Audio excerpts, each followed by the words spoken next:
The blood-red sunset blazed across the Colorado sky as Yates Holloway hammered the final nail into the leaking roof, wondering how many more repairs this old homestead could take before it surrendered entirely to the elements and time.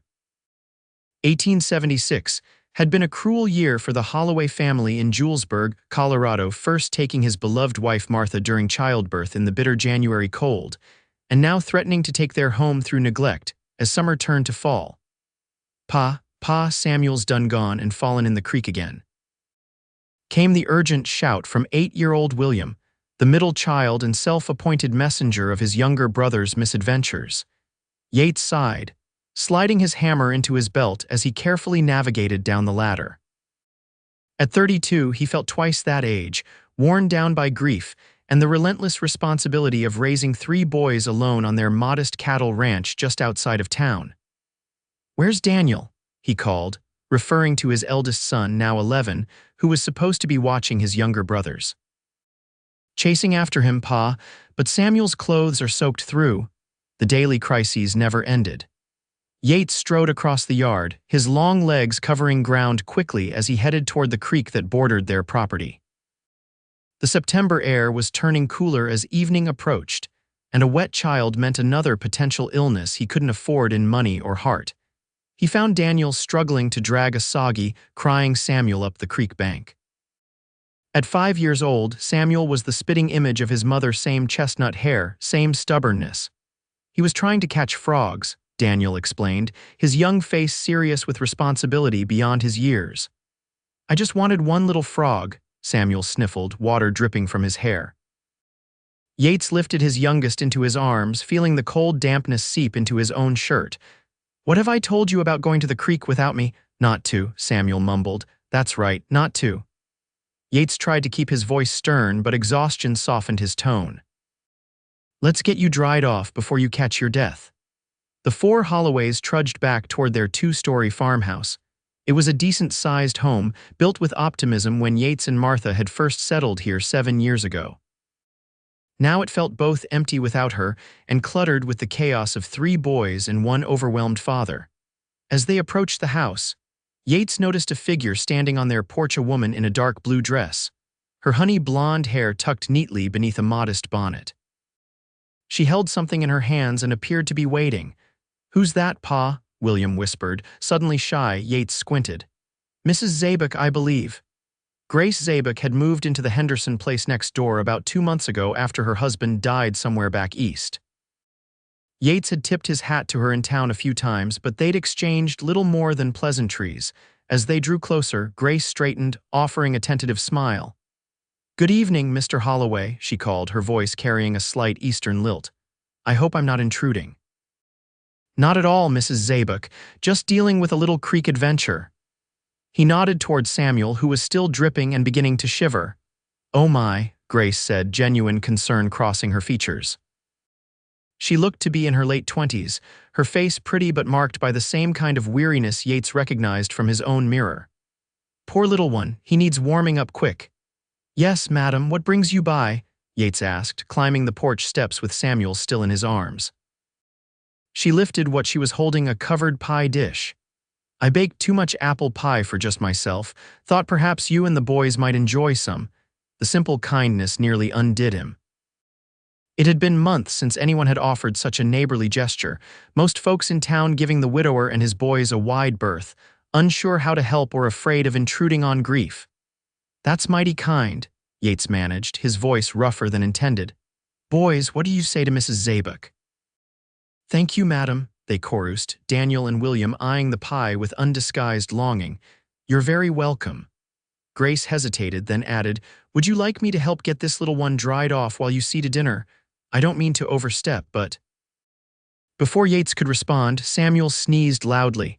"That would be a great help, Mrs. Zabek, if you're certain you don't mind." The words tumbled out before pride could stop them. He was drowning in responsibilities, and the offered hand felt like salvation. Not at all. "And please call me Grace." "Yates," he replied, unlocking the door and ushering everyone inside. The house's interior betrayed months of male-only habitation, not filthy, but certainly lacking the touches that made a house a home. Clothes waiting to be mended were piled on one chair, Yesterday's dishes still sat in a basin, and dust had gathered on the mantelpiece where Martha's porcelain shepherdess stood as the last feminine touch in the room. If Grace was shocked by the state of things, she hid it well. "Where might I find some dry clothes for him?" she asked, setting the pie on the kitchen table and removing her bonnet. "Upstairs, first door on the right. The boys share that room. Samuel's things are in the bottom drawer of the dresser." Yates set Samuel down. "Go with Mrs. Zabek now." "Mind your manners." Samuel nodded, sniffling again as he took Grace's offered hand. "We've got beans warming from midday," Daniel informed Yates as the woman and youngest boy headed upstairs. "And there's still some cornbread left." Yates ruffled his eldest's hair, touched by the boys' attempts to help manage their household. "Thank you, son. William, how about you set the table? Might as well make it nice for our guest." As the boys busied themselves, Yates quickly tried to bring some order to the main room, gathering stray items and wiping down surfaces. He was suddenly, acutely aware of how far their home had fallen since Martha's passing. From upstairs came the sound of gentle laughter, Samuel's high giggle and Grace's warm chuckle. Something in Yates's chest tightened at the sound. It had been so long since laughter had echoed through these rooms. 10 minutes later, Grace descended the stairs with a fully dried Samuel, his hair combed neatly and wearing clean clothes. She'd removed her outer jacket, revealing a simple blouse beneath. With her sleeves rolled up and cheeks flushed from exertion, she looked more approachable, less the formal widow who kept to herself. "He's right as rain now," she announced. "Though I'd keep him away from that creek for a spell. Thank you kindly." Yates gestured to the table where the boys had laid out their mismatched plates and utensils. "Would you care to join us for dinner? It's nothing fancy, just beans and cornbread, but there's plenty." Grace hesitated, her hands fidgeting slightly with her skirt. "I wouldn't want to impose." "Please stay, Mrs. Zabek," William piped up, his earlier shyness forgotten. "Then we can have pie right after," she laughed, the sound brightening the dim kitchen.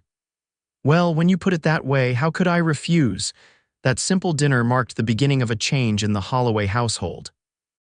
As they ate, Grace asked the boys about themselves, listening with genuine interest to William's stories about his schoolwork and Daniel's proud descriptions of helping with the cattle. Samuel, recovering quickly from his creek adventure, shyly showed her a wooden horse Yates had carved for him. For Yates, watching someone interact so naturally with his sons was both painful and healing. Grace didn't try to mother them or offer unwanted advice. She simply engaged with them as people, respecting their grief while encouraging their smiles.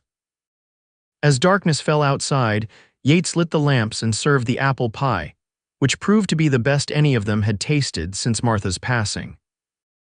"This is wonderful," Yates said after his first bite, the sweet tart flavor of apples and cinnamon flooding his senses with unexpected memories of happier times.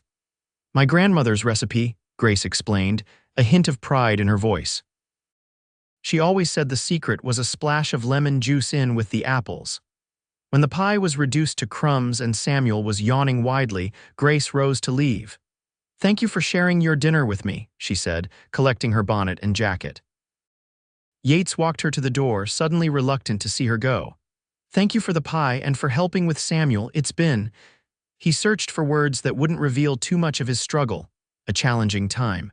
Grace looked up at him, her hazel eyes understanding in the lamplight. "I know something about challenging times, Mr. Holloway." "Yates," he reminded her. "Yates," she echoed softly. Perhaps I could come by again sometime. I make too much food for just myself most days, and your boys are delightful company." The offer hung between them, fragile as spider silk, weighted with implications and possibilities neither was ready to name. "We'd like that very much," Yates finally said. She nodded, securing her bonnet. "Good night, then." Yates stood on the porch watching her walk down the path toward her own property, a quarter-mile east along the road. Only when she disappeared into the darkness did he return inside to find his 3 sons still seated at the table, looking at him expectantly. "Is Mrs. Zabek going to visit again, Pa?" Daniel asked. "She said she might," Yates answered carefully. William grinned. "I hope she brings more pie. She was nice," Samuel added sleepily. "She didn't get mad when I spilled water on the floor upstairs." Yates raised an eyebrow. "Did you now?" Samuel nodded. She said accidents happen and just cleaned it up. As Yates herded his sons through their bedtime routine, he found himself thinking about Grace's calm presence, her easy way with the boys, and the glimpse of shared understanding that had passed between them at the door. For the first time in months, the heaviness in his chest had lightened, just a fraction. That night, lying in his lonely bed, Yates realized he'd gone hours without the crushing weight of grief pressing down on him. The revelation brought both relief and guilt. Was it disloyal to Martha's memory to find comfort in another woman's company?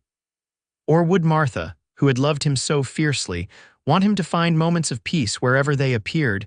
He had no answers, only questions that followed him into restless dreams.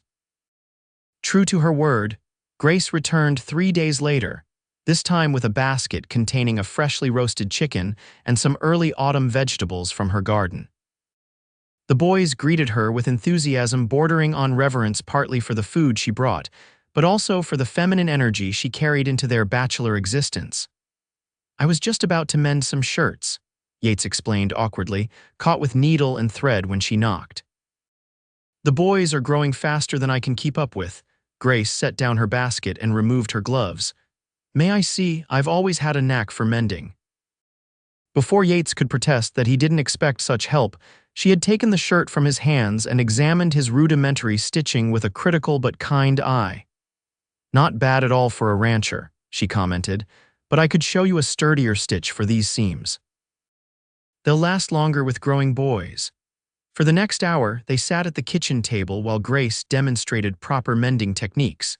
The boys played outside under Daniel's watchful eye, their shouts and laughter drifting through the open windows on the mild autumn breeze. "How are you finding Julesburg?" Yates asked as they worked, curious about the woman who was becoming a regular presence in their lives. Grace's fingers never paused in their steady rhythm. "It's different from Philadelphia, certainly, quieter, more space to breathe. The people are generally kind, if a bit reserved with newcomers.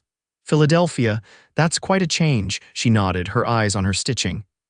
"After Thomas, my husband, died of typhoid last year, there was nothing keeping me there. His partner in their law practice bought out his share, which gave me enough to start fresh somewhere else." She glanced up briefly. "I'd always wanted to see the West. Thomas used to laugh at my dime novel adventures, but he promised someday we'd travel." "I'm sorry about your husband," Yates said softly. "Thank you." Grace tied off her thread and bit it neatly. "And I'm sorry about your wife. The shopkeeper's wife, Mrs. Caldwell, told me what happened when I first arrived." Yates nodded, unsurprised that local gossip had informed her of his circumstances. "Martha was everything to us. When the doctor said another pregnancy might be dangerous, we tried to be careful, but—" He trailed off, unwilling to speak of such intimate matters. Grace handed him the mended shirt. "You've done admirably, raising 3 boys on your own." "I'm not sure admirable is the word most folks would use," Yates said with a wry smile. "More like barely managing." "Well, I think you're doing just fine."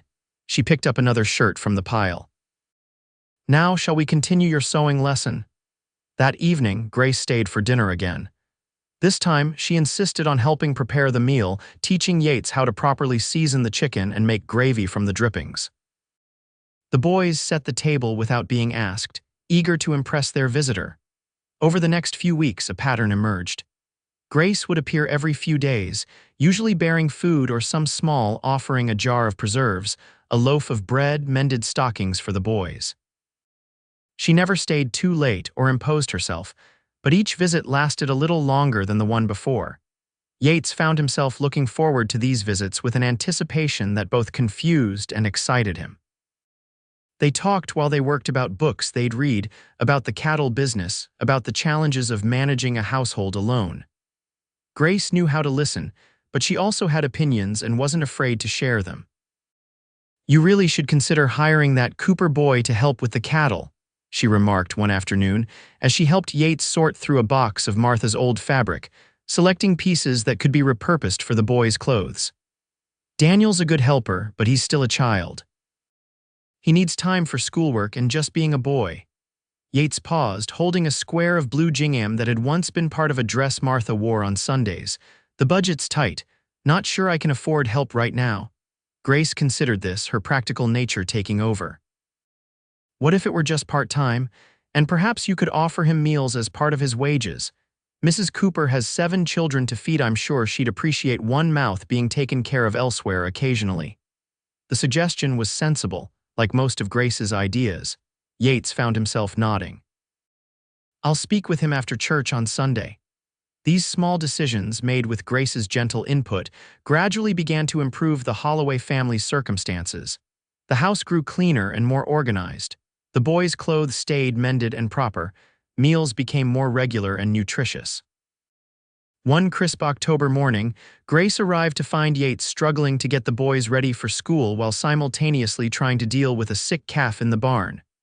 "Go," she said firmly, taking the lunch pails from his hands. "I'll see the boys to school. The calf needs you more right now." Yates hesitated, torn between responsibilities. "Are you certain it's a fair walk to town?" "I was planning to go to town today anyway," Grace assured him. "I need thread from the general store." Relief flooded his face. "Thank you, I'll try to save the calf. Johnson's coming by at noon to look at buying 2 head, and I can't afford to lose any right now." As Grace herded the reluctant boys toward town, Samuel particularly vocal about the injustice of having to attend school. When Pa was doing interesting things with animals, she reflected on how quickly she had become entangled in the Holloway family's daily life. It hadn't been her intention when she'd first knocked on their door with that pie. She'd simply seen a neighbor in need and remembered how isolated she'd felt after Thomas died, how even the smallest kindness had meant the world during those dark days. But something about Yates Holloway's quiet determination, the love he bore for his sons, and the dignity with which he faced his struggles had touched her. The boys, too, had worked their way into her heart with their individual personalities: serious Daniel, chatty William, and mischievous Samuel. By the time she returned from town that afternoon, Yates had saved the calf and completed the sale to Johnson. His face was weary but satisfied as he met her on the path between their properties. "Successful day?" she asked. "Very. Got a fair price for the cattle and the calf should pull through." He fell into step beside her. "How was the trip to town?" "Educational," Grace replied with a smile. "I learned quite a bit about Julesburg citizens from your sons. William is quite the storyteller." Yates groaned. "Lord have mercy, what did he tell you?" "Oh, just that Mrs. Caldwell at the general store puts her thumb on the scale when weighing sugar, that the schoolteacher Miss Winters is sweet on the blacksmith, and that the banker Mr. Peterson picks his nose when he thinks no one is looking." Yates burst out laughing, the sound startling a nearby meadowlark into flight.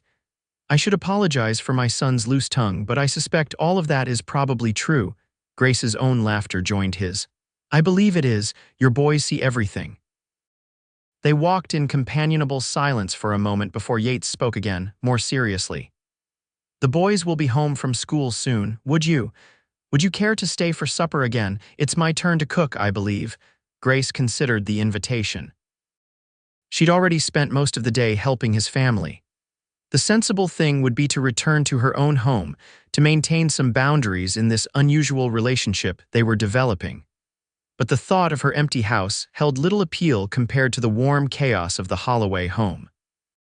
"I'd like that," she said simply. As the days grew shorter and the nights colder, Grace's visits became even more regular.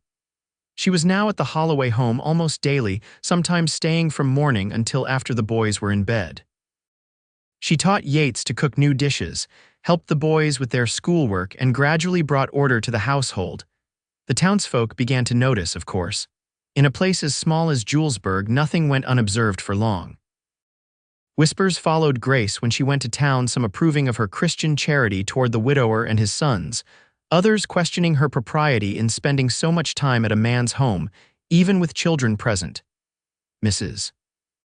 Peterson asked me today if we were engaged," Grace mentioned casually one evening as she and Yates sat on the porch after the boys were asleep. The night was cold, but they were bundled in blankets, reluctant to end their conversation. Yates nearly choked on the coffee he was sipping. "What did you tell her?" "The truth, that I'm simply helping a neighbor in need." Grace kept her tone light, though the question had unsettled her. She didn't seem convinced. Yates stared into the darkness. "People will talk. It's what they do best in small towns. Does it bother you?" Grace asked carefully. He turned to look at her, his expression thoughtful in the faint light spilling from the window. That they're talking or what they're saying? Either, both. Yates set his cup down on the porch railing. What bothers me is that their gossip might cause you discomfort or harm your reputation. You've been nothing but kind to my family, and I'd hate for that kindness to bring you trouble. The concern in his voice warmed her more than the coffee or blanket. I've never much cared what people think, she replied. Though I admit I didn't come west expecting to become the subject of local gossip quite so quickly, Yates chuckled. What did you expect when you came here? Grace considered the question. Space, freedom.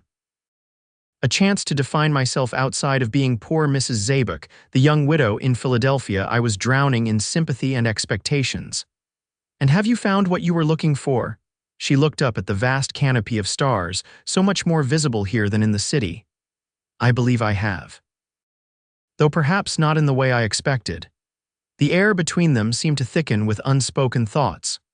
Yates shifted slightly, his hand coming to rest near hers on the blanket, not touching, but close enough that she could feel the warmth radiating from it. Grace, he began, his voice rougher than usual. The moment was shattered by a cry from inside the house. Pa, I had a bad dream. Yates closed his eyes briefly, then rose. Samuel, I should go to him. Of course, Grace said, gathering her shawl around her shoulders. It's late anyway. I should head home. I'll walk you, Yates offered, even as Samuel's calls grew more insistent. No need, it's just down the road and the moon is bright. Grace stood, folding the blanket. Go to your son, I'll see you tomorrow. As she walked home along the moonlit path, Grace couldn't help wondering what Yates had been about to say. There had been something in his eyes, something that made her heart beat faster at the memory, but it was too soon, surely. For both of them. They were still carrying their respective losses, still finding their way in this new life. Whatever was growing between them needed time and care, like the delicate seedlings she had planted in her garden. The next morning brought heavy gray clouds and a biting wind that signaled the approach of winter. Grace bundled up in her warmest cloak and headed toward the Holloway place as usual, planning to help get the boys ready for school. She was halfway there when the first snowflakes began to fall fat, wet flakes that quickly intensified into a proper snowfall. By the time she reached the Holloway home, her cloak was dusted white and her cheeks were numb with cold. Yates opened the door before she could knock, concern evident on his face. You shouldn't have come out in this, weather's turning fast. It wasn't snowing when I left, Grace explained, stepping gratefully into the warmth of the house. The smell of coffee and frying bacon greeted her. Are the boys up, getting dressed? I don't think there'll be school today, though. Snow's coming down too hard. He was right. Within an hour, the snow was falling so heavily that the barn was barely visible from the house. The boys watched from the window with excitement, already planning snowball fights and sledding adventures. You can't go home in this, Yates said firmly when Grace mentioned leaving before the storm worsened. It's too dangerous. Grace hesitated, acutely aware of the impropriety of staying overnight in a widower's home, regardless of the circumstances. Perhaps it will let up soon. But the storm showed no signs of abating. If anything, it grew fiercer as the day progressed, the wind howling around the eaves of the house and snow piling up against the windows. By mid-afternoon, Yates had to struggle through waist-deep drifts just to reach the barn and tend to the animals. When he returned, covered in snow and shivering, Grace had hot coffee waiting. The animals, she asked as he stomped his boots clean, safe and fed. I brought the dogs into the barn too. Yates accepted the coffee gratefully, his hands red and chapped from the cold. This is shaping up to be a proper blizzard, first big one of the season. The boys were delighted by the unexpected holiday, but as darkness fell early, even they grew subdued, sensing the danger in the storm's fury. Grace kept them occupied with stories and simple games, while Yates maintained the fire and checked periodically on the security of the house. Looks like you'll be our guest for the night, Mrs. Zabek, William announced with the directness of childhood as they ate a simple supper of bean soup and biscuits.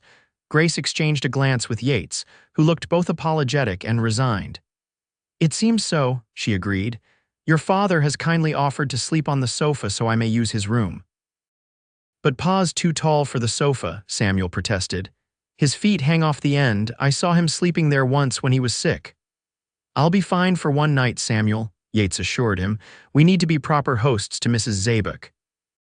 The word proper hung in the air, loaded with meaning that went beyond sleeping arrangements. Both adults were acutely aware of the gossip this overnight stay would generate, regardless of the storm's severity or the innocence of the situation. After the boys were tucked into bed, Yates and Grace sat by the fire listening to the wind's assault on the house. "I'm sorry about this," Yates said quietly. "I know it puts you in an awkward position." Grace stared into the flames. "It's hardly your fault or mine. Nature has its own plans." "Still, people will talk even more now." "Let them," Grace said with sudden fierceness. "I'm tired of living my life according to what others might think or say. Aren't you?" Yates looked startled by her vehemence. "I suppose I am, though in a small community like this, reputation matters." "Yes, but whose opinion truly matters? The busybodies who have nothing better to do than speculate about their neighbors' lives, or the people who know us, who understand what kind of people we really are?" She was trembling slightly, surprised by her own emotion. Yates reached across the space between them and took her hand, his calloused fingers warm against her skin. "You're right," he said softly. "And for what it's worth, I think you're one of the finest people I've ever known, Grace Zabek." The simple sincerity in his voice touched something deep within her. Grace looked at their joined hands, then up at his face, the strong lines softened by firelight, the eyes that held both strength and gentleness. "As are you, Yates Holloway." They stayed like that for a long moment, hands clasped, eyes locked, the storm forgotten as something new and fragile took shape between them. Finally, Yates cleared his throat and reluctantly released her hand. "It's getting late. You should get some rest."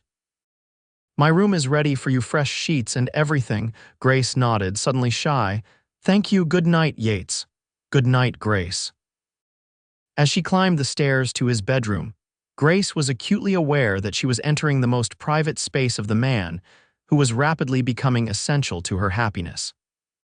The room was simply furnished, but neat: a large bed with a handmade quilt, a dresser with a mirror, a rocking chair by the window. A book lay open on the bedside table, and a pair of boots stood at attention beside the dresser. It was undeniably a man's room, yet not unwelcoming. Grace changed quickly into a borrowed nightshirt of Yates's, far too large but clean and smelling faintly of the pine soap he used. As she slipped between the sheets, she couldn't help but think of him sleeping here night after night, perhaps dreaming of his lost wife, perhaps lying awake with the same loneliness that had plagued her own nights. The storm continued through the night and into the next day. Grace awoke to find the world transformed into a white wilderness, snow still falling steadily from a sky the color of lead. The boys were ecstatic at the continued adventure, but Yates looked concerned as he peered out the windows. "We're running low on firewood inside," he told Grace over breakfast. "I'll need to bring more in from the woodpile." "Be careful," she urged, remembering stories she'd heard of men lost between house and barn in blizzards, disoriented by the swirling white. Yates smiled reassuringly. "I'll tie a rope from the porch to guide me back." Even with that precaution, Grace watched anxiously from the window as Yates battled the elements, disappearing and reappearing through the curtain of snow as he made multiple trips to stockpile wood. Each time he returned, stamping snow from his boots and bringing in an armload of logs, relief washed over her anew. By the third day, the storm had finally blown itself out, leaving behind a landscape transformed. Drifts towered higher than the fence posts, and the path to town was completely obliterated.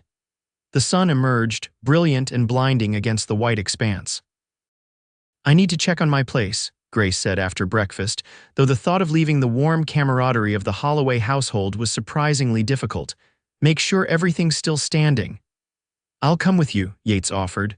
"Boys, stay inside and keep the fire going." Daniel's in charge. The journey to Grace's property, normally a quick walk, became an expedition through knee-deep snow. Yates forged ahead, creating a path for Grace to follow in his footsteps. When they finally reached her modest home, they found it intact but cold and eerily silent after the lively chaos of the Holloway house. Inside, the temperature was barely above freezing. "We need to get a fire going," Yates said, heading straight for the fireplace. "Your pipes might freeze otherwise." As he built a fire, Grace moved around her home with strange detachment, Everything was exactly as she had left it, yet it felt different, somehow emptier, less vital. Was this really the fresh start she had been seeking? "Thank you," she said when the fire was crackling merrily. "I can manage from here." Yates straightened, brushing wood chips from his hands. "Are you sure? It'll take hours for the house to warm properly." "I'm sure. I've imposed on your hospitality long enough." He frowned, studying her face. "Grace, is something wrong?" She shook her head, not trusting herself to speak.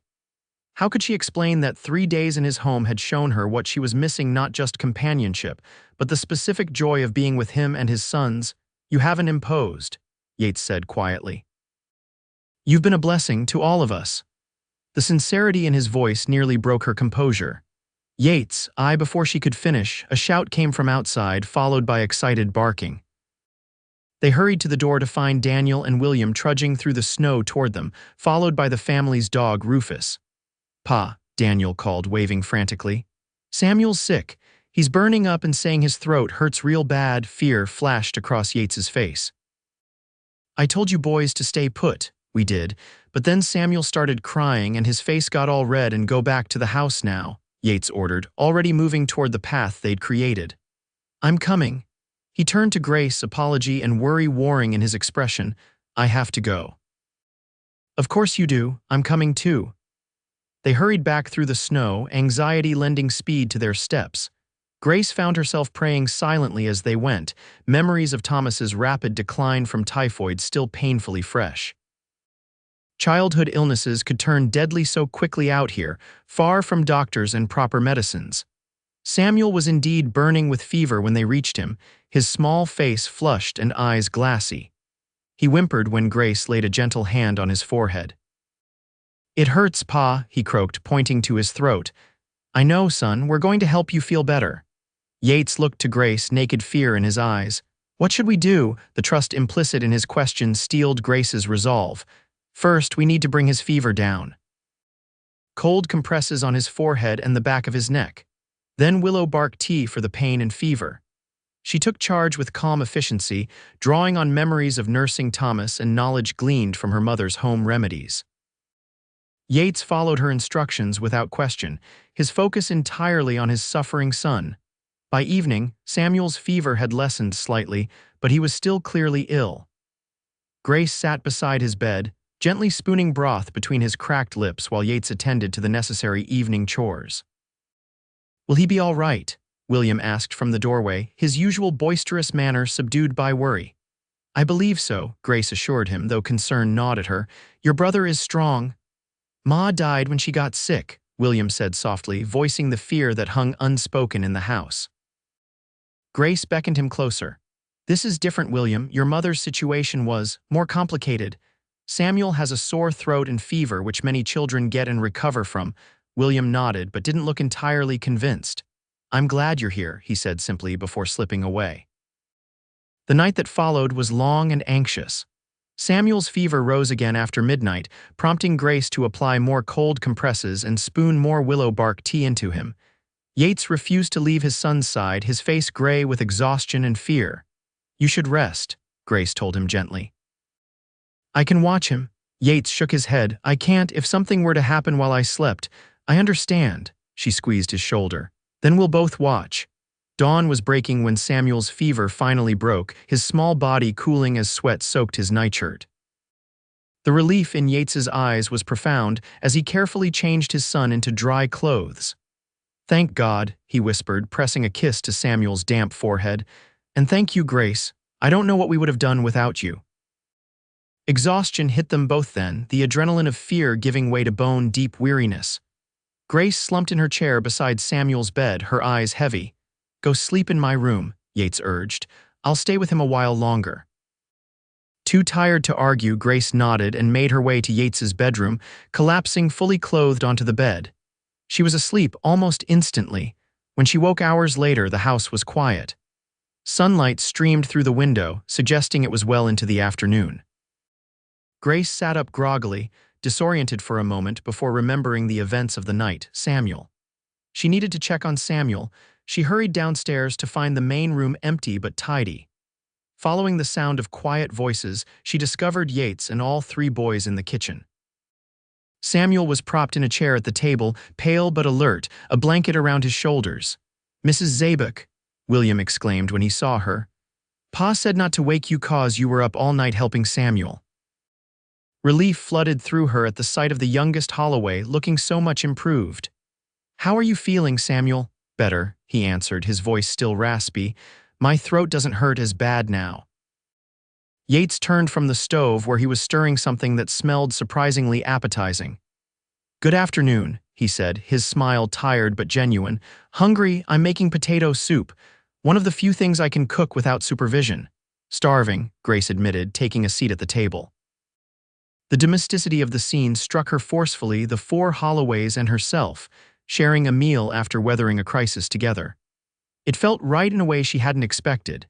As they ate, the boys chattered about their plans once the snow melted enough for them to play outside. Samuel contributed occasionally in his hoarse voice, clearly on the mend. Yates watched them all with quiet contentment, his gaze lingering on Grace more than once.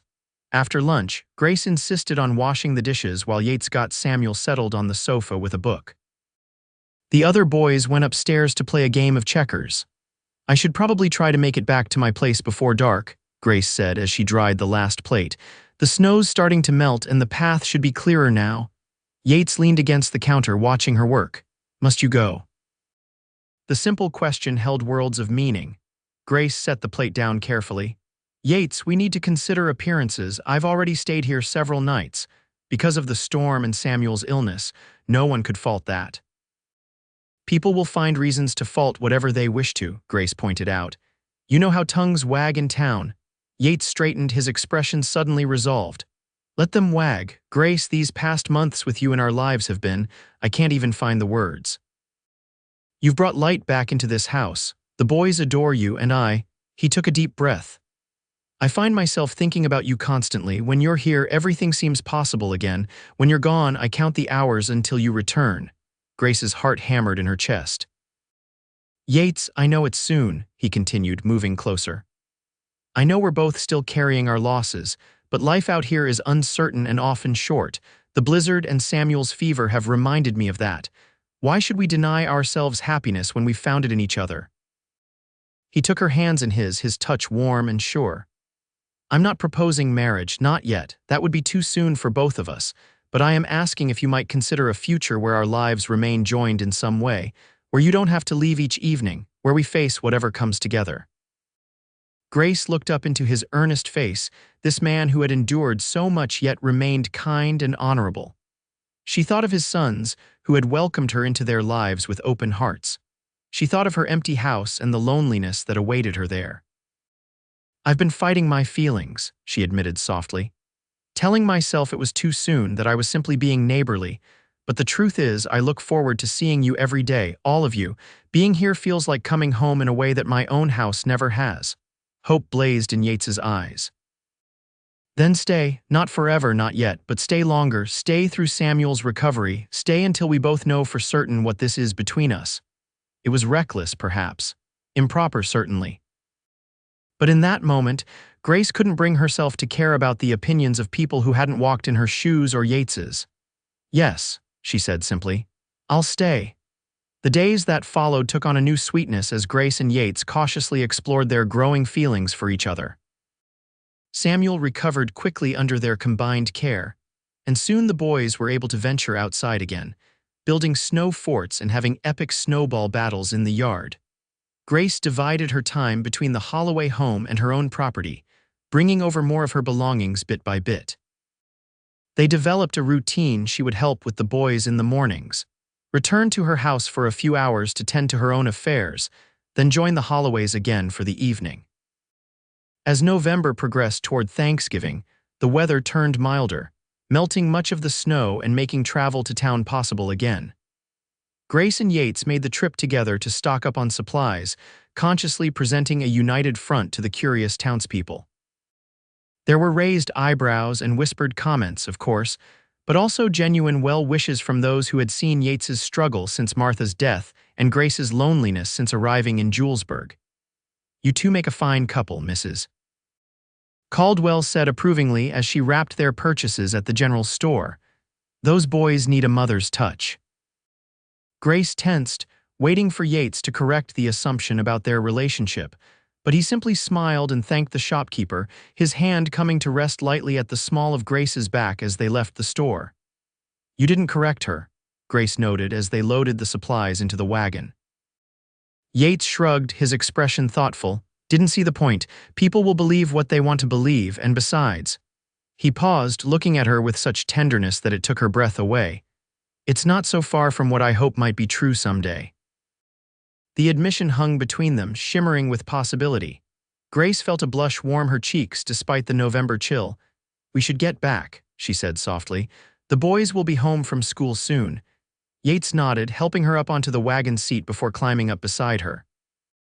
As they rode out of town, his hand found hers on the seat between them, their fingers intertwining naturally. It was a small gesture, but an important one, a public acknowledgement of what was growing between them, regardless of what others might think.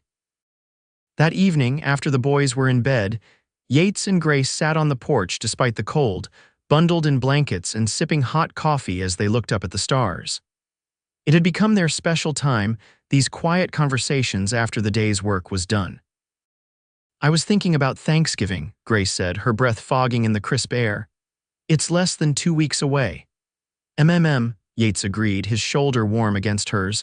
The boys have been talking about pie already, Samuel's particularly hoping for apple.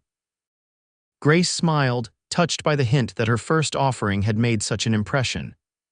I was thinking we might host dinner here, invite some of the neighbors, the Coopers perhaps, and maybe Reverend Jackson and his wife, make it a proper celebration. Yates turned to look at her, surprise and pleasure mingling in his expression. You'd want to host it together, if you're amenable, Grace said, suddenly uncertain. It was just an idea. I think it's a wonderful idea, Yates said quickly. The house hasn't seen a proper holiday gathering since. He trailed off, the unspoken name of his late wife hanging in the air between them. Grace reached for his hand, understanding the complexities of his emotions. We can create new traditions while honoring the old ones, Yates. Martha will always be part of your family's story, part of who your sons are. Yates squeezed her hand gratefully. You're a remarkable woman, Grace Zabek. Most would be jealous of a ghost. I never met Martha, Grace said softly, but I know she must have been extraordinary to have won your heart and raised such fine boys. I wouldn't wish to diminish her memory. That would be doing a disservice to all of you. Yates's eyes shone in the starlight. Without warning, he leaned forward and pressed his lips gently to hers, their first kiss, sweet and brief and filled with promise. When he pulled back, his expression was a mixture of wonder and apology. I've been wanting to do that for weeks, he confessed. I hope I haven't overstepped. Grace touched her fingers to her lips, still feeling the warmth of his. No, she whispered. You haven't overstepped at all. Thanksgiving Day dawned clear and cold, the Holloway house filled with the tantalizing aromas of roasting turkey and baking pies. Grace had been up since before dawn, determined that their first holiday together would be perfect. Yates and the boys had cleaned the house from top to bottom the day before, even bringing in pine boughs to decorate the mantel and tables. By noon, everything was ready. The table was set with Grace's best linens and the good china she had brought from Philadelphia. The turkey, a magnificent bird from a neighboring farm, was browning nicely in the oven. Pies cooled on the windowsill and vegetables simmered on the stove. It smells like heaven in here, Yates declared as he came in from chopping more firewood. He crossed to where Grace was basting the turkey and dropped a kiss on her cheek, the gesture now comfortably familiar between them. The boys are beside themselves with excitement. As well they should be, Grace replied, flushed from both the heat of the kitchen and his casual affection. They've been tremendous helpers. The guests began arriving at 2 o'clock, first the Cooper family, then the Jacksons, and finally elderly Mrs. Winters, the schoolteacher, who lived alone and had accepted their invitation with touching gratitude. The house rang with conversation and laughter as everyone gathered around the expanded table. Yates, seated at the head with Grace at the foot, stood to offer a blessing before the meal. Lord, we thank you for this food and for the hands that prepared it, he began, his gaze meeting Grace's warmly across the table. We thank you for bringing us safely through another year, through storms both literal and figurative. And we thank you especially for new beginnings and unexpected blessings." His voice deepened with emotion. "Amen. Amen," echoed around the table, followed immediately by requests to pass dishes and exclamations over the feast before them. As Grace watched the scene, Yates carving the turkey with practiced skill, Samuel giggling at something young Timothy Cooper whispered to him, Daniel earnestly discussing cattle with Mr. Cooper, and William charming Mrs. Jackson with his stories, a profound sense of contentment settled over her. This was what she had been seeking without knowing it. Not just a new place, but a new purpose, a new family, a new love. After dinner, while the men retired to the porch with pipes and the children played games in the yard despite the cold, the women gathered in the kitchen to wash dishes and exchange news. "You've worked miracles with the Holloway men," Mrs. Jackson commented as she dried a platter Grace had washed. "I haven't seen Yates smile so much since before Martha passed." "She certainly has," Mrs. Cooper agreed, her shrewd eyes kind but assessing. "Though there's been talk in town, of course, about propriety and such." Grace focused on scrubbing a particularly stubborn pot, her cheeks warm. "I'm aware." "Pay it no mind," Mrs. Winters advised, her voice carrying the authority of her 70 years. "I've lived in Julesburg all my life, and I can tell you that tongues will wag regardless of what you do. Better to be happy and gossiped about than miserable and respectable." The other women laughed, and Grace felt a rush of gratitude for their acceptance. "Well, I for one think it's high time Yates found someone," Mrs. Cooper declared. "Those boys need a mother and he needs a wife. Life out here's too hard to face alone." "We're not." Grace began, then stopped, unsure how to define exactly what she and Yates were to each other. They had acknowledged their feelings, yes, but had made no formal commitments. Mrs. Winters patted her hand with gnarled fingers. "All in good time, dear, all in good time." As the evening drew to a close, and the guests departed with leftovers and warm farewells, Grace felt a curious mixture of exhaustion and elation. Their first holiday together had been a success by any measure. "That was wonderful," Yates said as they stood in the doorway, waving goodbye to the last guests. His arm slipped naturally around her waist as they watched the Cooper's wagon disappear down the road. "It was, wasn't it?" Grace leaned against him, allowing herself to savor the solid warmth of him. "The boys seemed to enjoy themselves." "They did. All three fell asleep almost instantly after we got them to bed," Yates chuckled. "Too much excitement and far too much pie." They stood together in companionable silence for a moment, watching the stars emerge in the deepening twilight. Then Yates turned to her, his expression suddenly serious. "Grace, there's something I want to say, something I've been thinking about for a while now." Her heart quickened at his tone. "Yes, these past months with you have been the happiest I've known since losing Martha. You've brought joy back into our home, helped me be a better father to my sons, shown me that life can be full again." He took both her hands in his. "I know we agreed to take things slowly, to be sure of our feelings before making any formal commitments, but I am sure, Grace, I love you. I want you to be part of our family, not just as a helpful neighbor or a friend, but as my wife and the boy's mother." Though she had begun to hope for such words, hearing them spoken aloud still took Grace's breath away. "Yates, are you certain?" "It's been less than a year since Martha died, yes, and I will always love her. But I've learned that the heart has an infinite capacity for love. Loving you doesn't diminish what I felt for her, it honors it in a way. She would want us to be happy, all of us." His eyes were steadfast on hers. "The question is, do you feel the same? Could you see yourself as part of this family with all its chaos and challenges?" Grace thought about the past months, the laughter and tears, the simple joys of daily life with the Holloways, the way her heart lifted whenever she crossed the threshold of their home. "I do love you," she said softly. "All of you, the boys have become so dear to me, and you." She reached up to touch his cheek. "You have shown me what it means to be truly brave, Yates Holloway, to keep going despite loss, to open your heart again despite the risk of pain. Yes, I want to be your wife. I want to be a mother to Daniel and William and Samuel. I want us to be a family." The joy that transformed Yates's face was like sunrise after the longest night. He gathered her close, his kiss deeper and more urgent than the gentle ones they had shared before. Grace wound her arms around his neck, returning his passion with her own. When they finally broke apart, both breathless, Yates rested his forehead against hers. "I don't want to wait long," he murmured. "Life is too uncertain and we've both lost too much to waste time." "What about the boys?" Grace asked. "Should we tell them right away?" Or Yates laughed softly. "Grace, they've been hoping for this for weeks. Daniel actually asked me last Sunday when I was going to ask Mrs. Zabek to stay for good. They adore you." Warmth bloomed in Grace's chest at the thought of the boys' acceptance. "Then yes, let's not wait long, after Christmas perhaps. That would give us time to make arrangements to speak with Reverend Jackson." "After Christmas," Yates agreed, sealing the promise with another kiss, "though that feels like an eternity." As winter settled over Julesburg, the news of Yates Holloway and Grace Zabek's engagement spread quickly through town. Most reactions were positive. The story of the widower rancher and the Eastern widow who had found love despite their losses resonated with the frontier spirit of perseverance.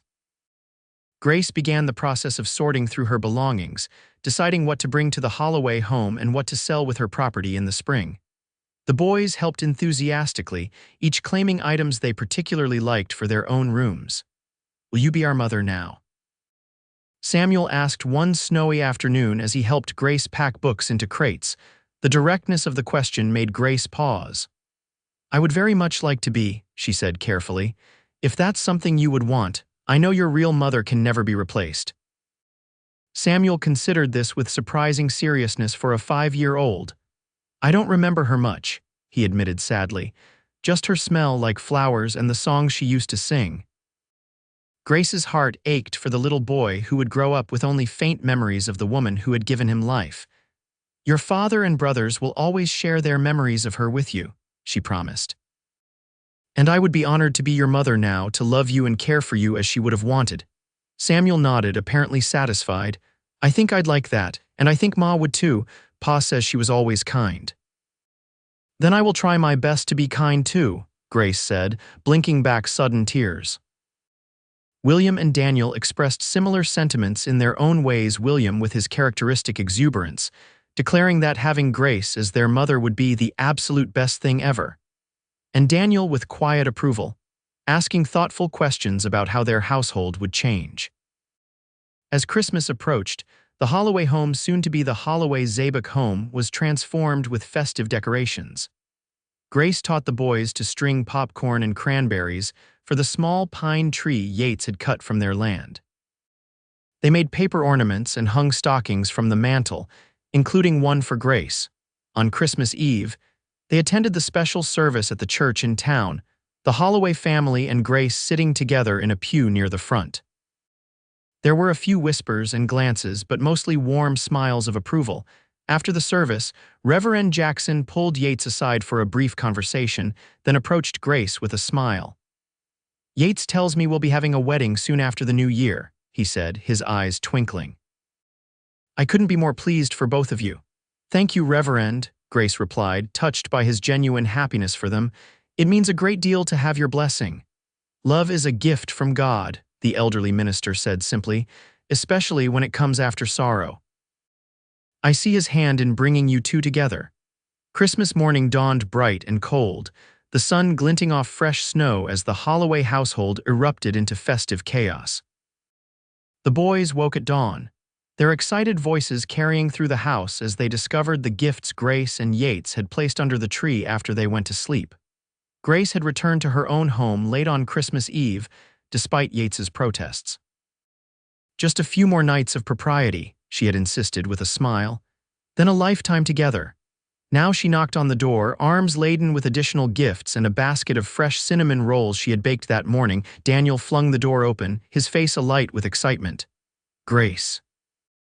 Merry Christmas. Pa said you were coming for breakfast, but I was afraid the snow might keep you away. It would take more than a little snow to keep me away today," Grace assured him, stepping into the warmth of the house. The scene that greeted her was one of cheerful disorder, wrapping paper strewn across the floor, the boys still in their nightclothes, and Yates stoking the fire, his hair rumpled and a smile breaking across his face at the sight of her. "Merry Christmas," he said, crossing the room to take the basket from her and steal a quick kiss. "Merry Christmas," she returned, happiness bubbling up inside her like a spring. "I see Santa Claus found his way here," He sure did. William exclaimed, holding up a wooden train engine Yates had spent weeks carving in secret. Look what he brought me.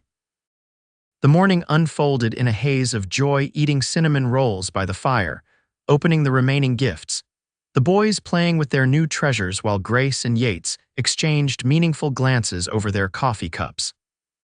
After breakfast, while the boys were occupied with their gifts, Yates took Grace's hand and led her to the porch where they could have a moment alone. I have something for you, he said, reaching into his pocket.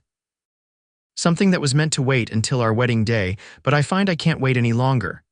He withdrew a small box and opened it to reveal a simple gold band set with a small but perfect diamond. It was my grandmother's, he explained. My father gave it to my mother, and she gave it to me before she died, saying it should go to the woman I chose to spend my life with. Grace's eyes filled with tears as Yates took the ring from its box. I had planned to give Martha my mother's wedding band, he continued, his voice soft with memory, but she preferred a plainer ring. This has been waiting all this time for the right person. He slipped the ring onto Grace's finger where it fit as if made for her. Will you wear it now as a symbol of our promise? I know we said after Christmas for the wedding, but I want everyone to know that you belong with us, that you're already part of our family. Grace looked down at the ring glinting in the winter sunlight, then up at the man who had offered her not just his love but a complete new life. Yes, she whispered. I'll wear it proudly. Their kiss was interrupted by a whoop from inside the house, followed by the sound of running feet. The door burst open to reveal all three boys, their faces pressed against the glass pane. Did she say yes, Pa? William called, his breath fogging the window. Yates laughed, pulling Grace close to his side. Come see for yourselves. The boys tumbled onto the porch, exclaiming over the ring and peppering them both with questions about the wedding. Will there be cake? Samuel wanted to know. Can I be the ring bearer? William asked. Where will we live after? Daniel questioned, ever practical. Grace and Yates exchanged amused glances. Yes to cake, Grace assured Samuel. William, you would make an excellent ring bearer, and Daniel will live right here. This is our home. The simple statement seemed to reassure the eldest boy, who had perhaps been worrying about more changes in their lives. He nodded seriously. Good, I like it here. So do I, Grace agreed, looking around at the ranch that had become so dear to her. I can't imagine being anywhere else. The weeks following Christmas passed in a flurry of wedding preparations. Grace and Mrs. Cooper worked together on a wedding dress, adapting one of Grace's better gowns with new lace and ribbons. The boys practiced their roles in the ceremony with comical seriousness, and Yates expanded the master bedroom to make room for Grace's furniture. Town gossip had largely settled into acceptance and even enthusiasm for the match.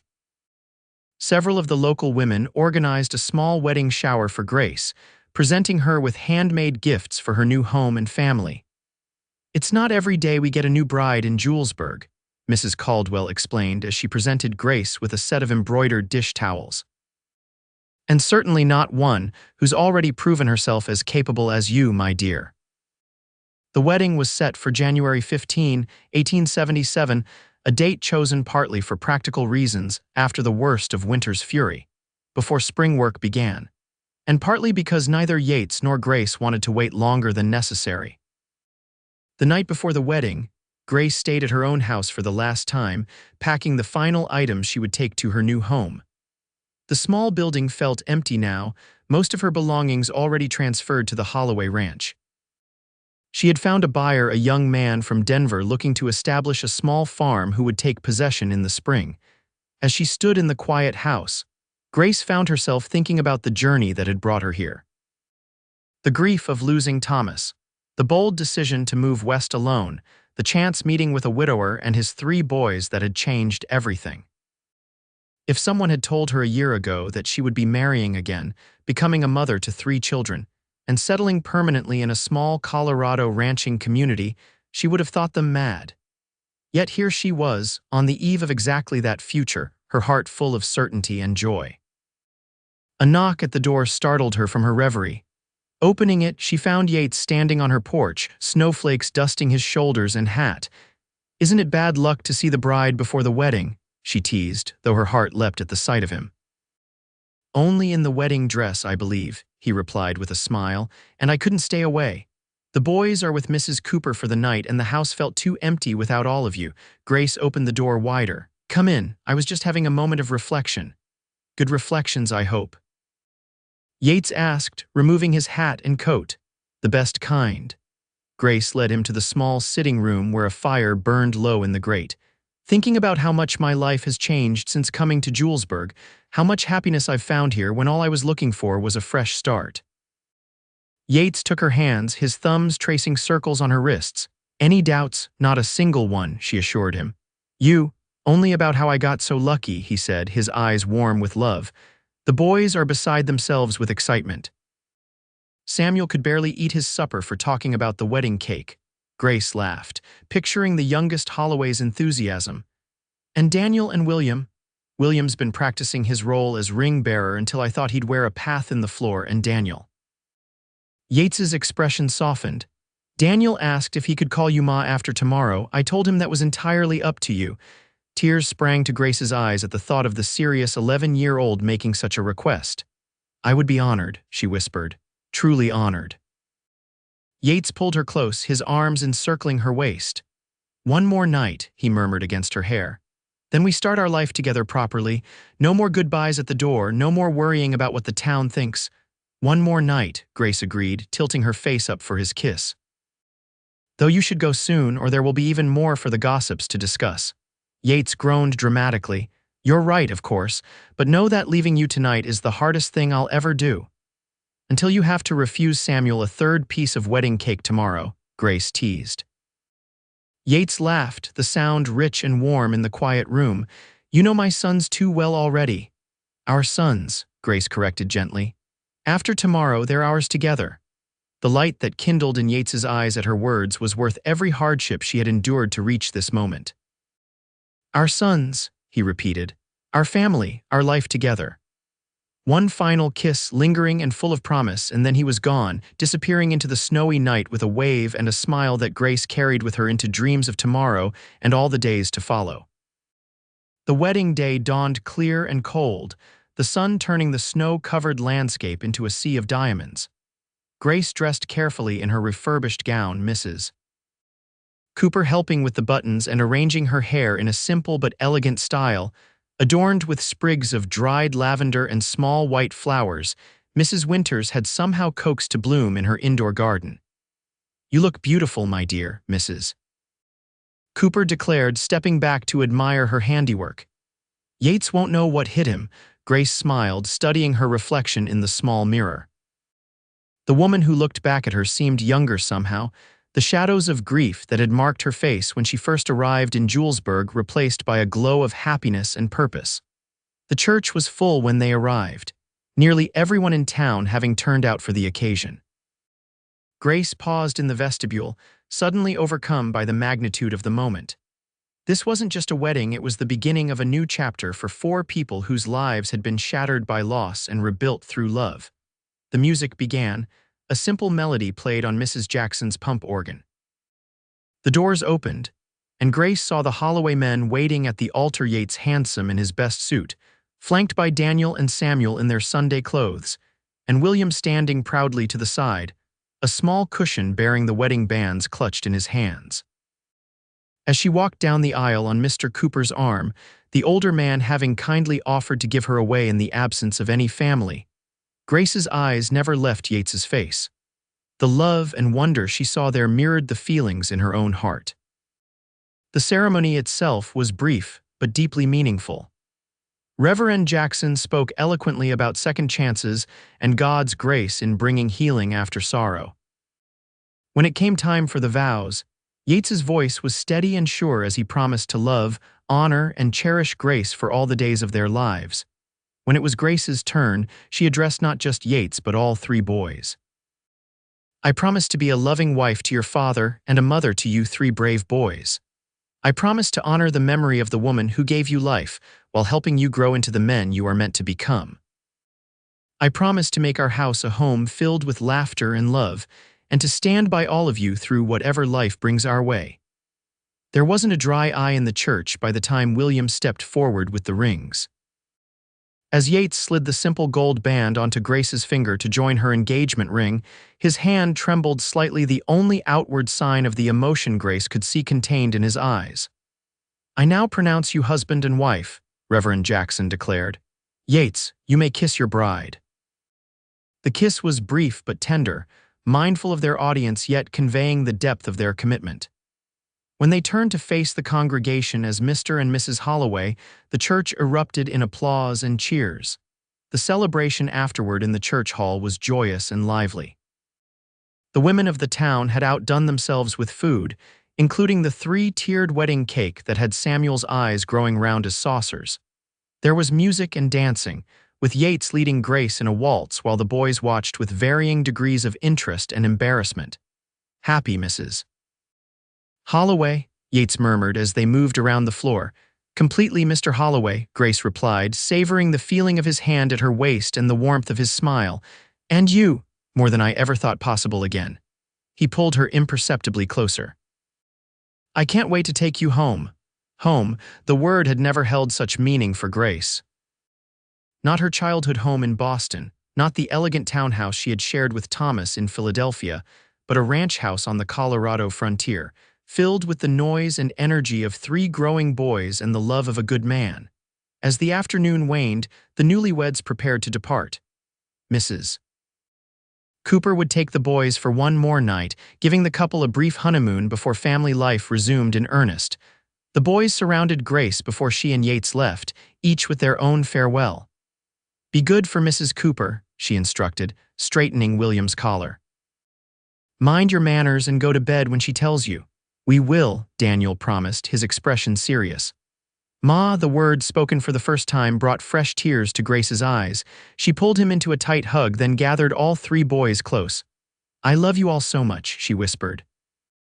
"I'll see you tomorrow, and then we'll be a proper family." "We already are," Samuel declared with the certainty of childhood. "You just didn't live with us yet." Laughter and a few more tears followed this pronouncement before Yates and Grace finally made their escape, climbing into the decorated wagon that would take them home through the snow. As they drove away from town, the winter sun setting in a blaze of pink and gold behind the mountains, Grace leaned against her husband's shoulder, contentment filling every corner of her being. "What are you thinking?" Yates asked, his arm secure around her waist. "I'm thinking about pie," she admitted with a laugh. How a simple apple pie delivered on a whim changed so many lives.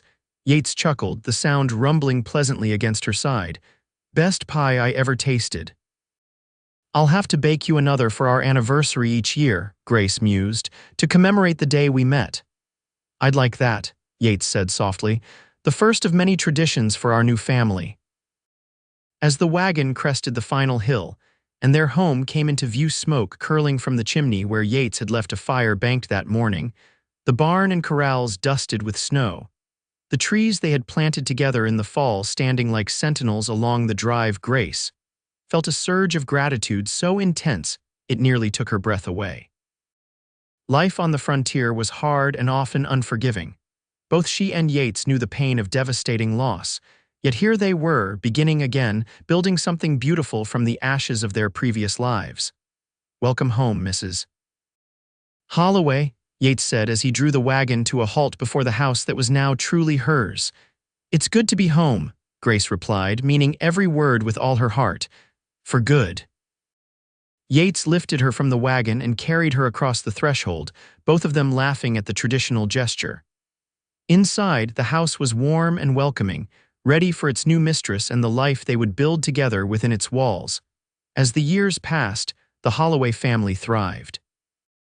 The ranch prospered under Yates's careful management, expanding to include more cattle and eventually horses as well.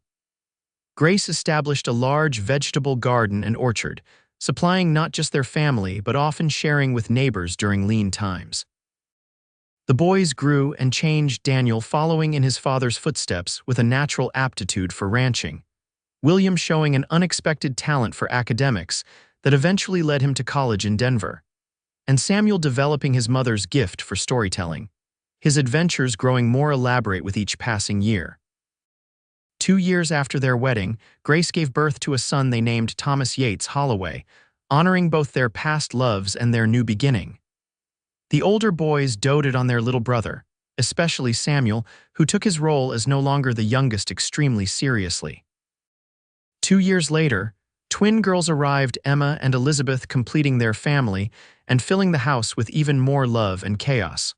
Life wasn't always easy. There were drought years when the crops failed and cattle grew thin, winters harsh enough to test the strongest spirit, and the normal trials of raising 5 children in a remote location. But Grace and Yates faced each challenge together, their bond growing stronger through adversity.